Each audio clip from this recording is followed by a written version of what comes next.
O governador de Minas Gerais, Romeu Zema, disse que o Fórum de Representantes Estaduais tem de criticar o Supremo Tribunal Federal quando necessário. Vamos acompanhar um trecho da fala de Zema na reunião de governadores de ontem. Bom dia a todos. Bom dia, governador Wellington, João Dória. Eu gostaria de fazer aqui a minha breve fala, completando um pouco daquilo que o governador Dória e o governador Moisés comentaram. Eu vejo que há sim uma grande insatisfação nossa, governadores, da população, com esses ataques à democracia. E eu compartilho plenamente desses ataques. Sei que não temos tido uma boa vontade por parte do Poder Público Federal com relação às instituições. Mas o que eu questiono é o formato. Eu vejo que esse formato de a cada fato ser emitida uma carta, um comunicado, é o que não é satisfatório.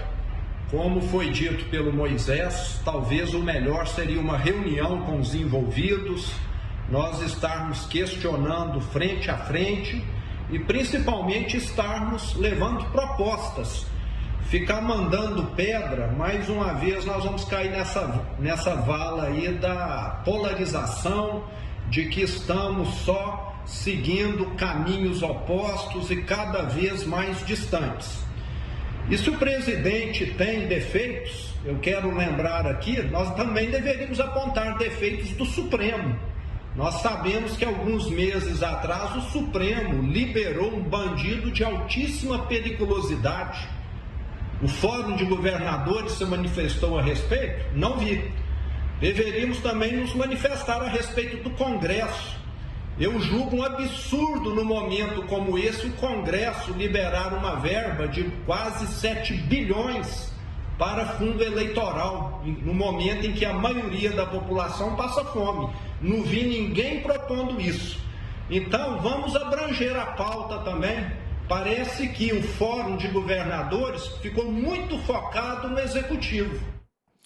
Essa, então, a fala do governador de Minas Gerais, Romeu Zema, durante o encontro de ontem dos governadores. Começo essa com você, Ana. O Romeu Zema, ele tem demonstrado aí uma certa coerência, né? A gente pode até não concordar com tudo que ele tem feito no estado de Minas Gerais.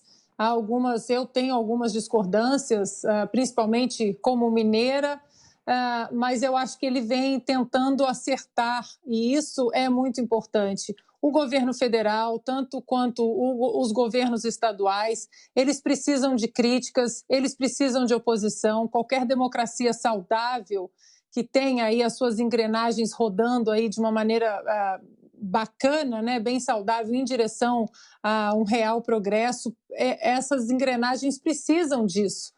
E o Zema, ele traz exatamente, como a gente diz no esporte, né? Colocar a bola no chão. Vamos colocar a bola no chão, porque se tudo é ruim, nada é ruim. Da mesma maneira que se tudo é bom, nada é bom. Isso serve para o governo federal, para os governos estaduais.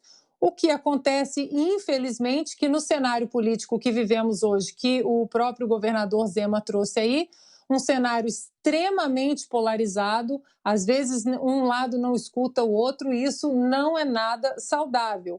Muito pertinente a fala do governador Romeu Zema, até porque ele traz um pouco também de maturidade, né? Nós estamos falando de vários governadores, estamos falando do presidente da República, prefeitos também, todos envolvidos dentro dessa pandemia, o STF, e parece que a palavra que falta dentro disso tudo, do cenário político no Brasil, é maturidade. Maturidade exatamente para apontar os possíveis erros do governo federal, os possíveis erros dos governos estaduais.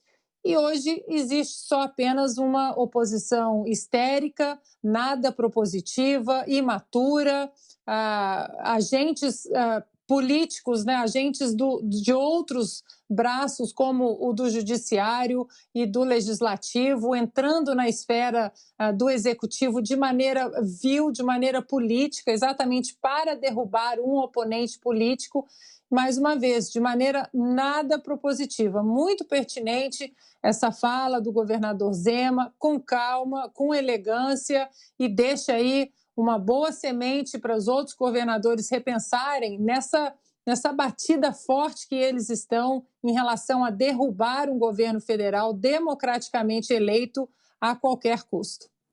Agora 7h14. Você, Cris, temos 3 minutos. Estava dando uma olhada aqui no Twitter, porque não à toa Zema é um dos assuntos mais comentados do momento, né? Divide as opiniões ali, claro, os que são... E aí a gente cai de novo naquela divisão de Brasil. Os que são opositores do presidente Bolsonaro viram aí nessa fala do governador Zema que ele está passando pano para o Bolsonaro, que é mais um bolsonarista, é sempre esses mesmos adjetivos, né? Essas mesmas expressões que usam. Agora, pessoal do Brasil inteiro elogiando a postura e a coragem, porque realmente o Brasil está vivendo um momento em que tentam nos calar de tantas formas, vindas sempre de cima, né? Ordens superiores, de Supremo, agora de TSE e CPI, todo mundo tentando calar, e calar os conservadores, normalmente, que são considerados como apoiadores do presidente Bolsonaro, simplesmente porque não coadunam com as políticas nefastas da esquerda e nem com os partidos de esquerda que já mostraram total incapacidade de governar aqui no Brasil.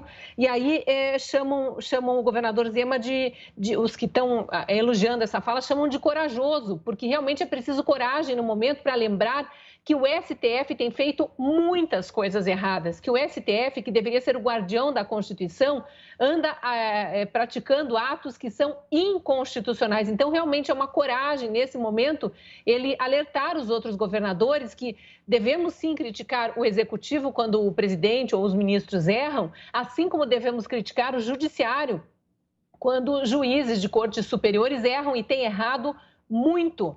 E aqui, todo mundo destacando que foi um dos 3 governadores que não assinaram a carta. Eu gostei demais da fala dele, em que ele diz que não é possível que os governadores só se manifestem por carta. Isso não é uma forma correta de se comunicar com o governo federal. Os governadores precisam estar o tempo todo dialogando, então não há como ficar se impondo por palavras, e aí na escrita a gente sabe que as palavras sempre vêm duras, e tem uma coisa que todo mundo que frequenta redes sociais sabe muito bem, às vezes a gente escreve alguma coisa ali, como junto com aquele texto não tem as nossas expressões faciais, o tom da nossa voz, às vezes aquilo parece uma agressão para quem lê, quando na verdade o tom era completamente outro na hora que foi escrito, né? O interesse de quem escreveu não era agredir ninguém. E o negócio vira uma bola de neve. Então, a impressão que dá realmente para nós, que olhamos de fora, quando a gente vê governadores se comunicando com o presidente por carta, toda hora cartinha, toda hora cartinha, toda hora cartinha, eu já penso num Felipe Santa Cruz, em alguém altamente crítico do presidente, que vai estar o tempo todo agredindo com palavras mesmo e tentando, de toda forma, mais dividir do que unir. A gente precisa lembrar que o Brasil carece de união em todos os sentidos. Então, o momento não é de divisão, mas de união. Bom, e antes de seguirmos, vamos continuar debatendo esse assunto. Eu lembro a você que está aqui nos nossos canais do YouTube que, se você ainda não é um dos inscritos, você pode fazer isso, se inscrever aqui nos nossos canais e também deixe seu like. Não esqueça, deixe seu like aqui na transmissão. Estamos de volta agora também no rádio, para quem nos ouve pelas redes Jovem Pan News e Jovem Pan FM. Queremos ouvi-lo, José Maria Trindade. É interessante, Vitor, que essa reunião ela aconteceu parte presencial, né, e parte remota. A ideia desse presidente do Fórum de Governadores, Wellington Dias, governador do PT do Piauí, né, era levar os governadores numa ação política contra o presidente Jair Bolsonaro. Todo esse discurso já é 2022. Governadores querendo ser candidatos à reeleição ou ao Senado, continuar na política. A ideia é isso. Político só pensa naquilo, na reeleição, né? Então, essa é a história. Então, houve ali uma frente de governadores querendo elaborar uma carta, mais uma, para constranger o presidente da República. Durante todo o meu processo aqui de trabalho, eu nunca vi governador brigar com o presidente da República. Isso, politicamente, é um tiro no pé, né? projetos, verbas, convivência, sempre acontecem entre governadores e presidente da República de partidos diferentes. Não é porque o presidente é de um partido e o governador e prefeito de outro que os projetos e que os recursos não possam ser transferidos. Aliás, muito pelo contrário. Esta é a ideia, né, que a Constituição fala de impessoalidade no desempenho e na gestão pública. A eleição não dura a vida inteira. A eleição dura até a eleição. Depois da eleição é a gestão, os interesses do país, dos governos e dos municípios. E os governadores chegaram para esta reunião dispostos a confrontar. Zema não foi o único, mas foi um ponto importante para evitar esta carta. Eu destacaria, não é a primeira vez que eu escuto o Zema, né? Ele, na história lá da carta, que ele não assinou, ele foi muito claro, dizendo o seguinte: eu fui eleito para governar Minas Gerais.